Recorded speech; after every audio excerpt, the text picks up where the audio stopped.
Good morning mga lods, mga sir, mga ma'am. Welcome to my vlog. So yung ating content ngayon, kung papaano po ba gumamit ng grass cutter mga lods. So ngayon papakita ko po sa inyo lods yung paggamit ng grass cutter. So ito po lods, kailangan lang po hawakan yung dalawang parang monobilan ng motor. Kaya monobilan ng bisikleta. So ganyan lang kadali lods, no?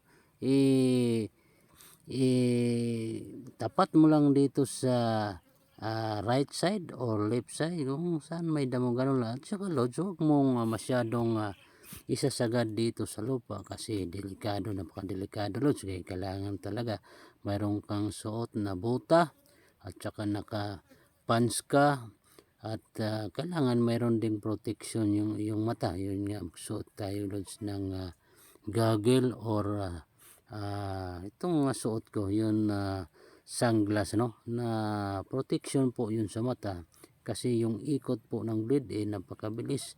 Once na may tumama po dyan na maliit na bato, diretso po yan sa ating katawan, either sa mata o di kaya po dito sa ating paa. Kaya yung boots po ay napakahalaga po mga lods, no?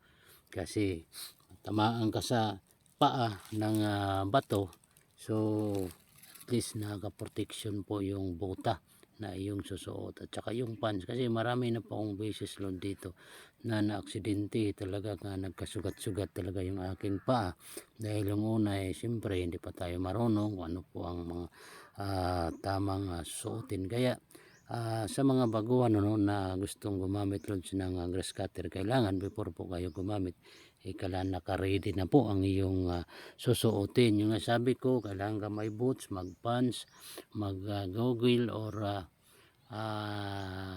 sunglass, tsaka mahaba yung manggas po, yung long sleeve, yung susuotin para po yung protection po yan yung sa araw at saka yung mga bato-bato kasi napakabilis po talaga lods yung ikot ng blade. Object na matamaan yung bato na yan, tatama talaga sa yung katawan. So at saka yung ano mo lods, yung putol mo ng damo, hindi gaano sagad talaga dun sa lupa.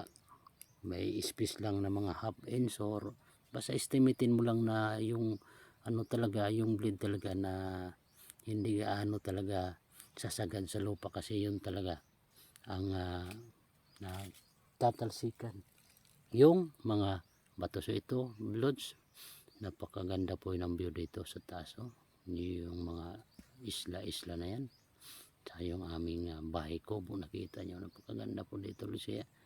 Pag wala tayong ginagawa, relax, dito tayo sa bukid. Yan lang ang buhay dito Lord sa probinsya.